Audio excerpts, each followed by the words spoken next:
शक्ती box पेटीतील तक्रारींची 2 दिवसात दखल घेणार उपमुख्यमंत्री अजित पवारांचं आश्वासन। नाशिकमधील वणीगडावर खासगी वाहनांना बंदी, भाविक संतप्त, पोलिसांबरोबर बाचाबाची। रखडलेल्या कांदा अनुदानासाठी शेतकरी संघटना आक्रमक, आचारसंहितेपूर्वी अनुदान देण्याची शेतकऱ्यांची मागणी।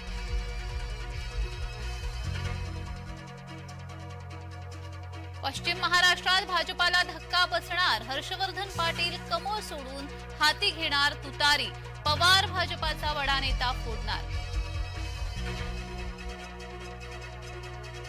बदलापूर अत्याचार प्रकरण, शाळेचे 2 संस्थाचालक अटकेत, तुषार आपटे, उदय कोतवालला पोलिसांनी घेतलं ताब्यात।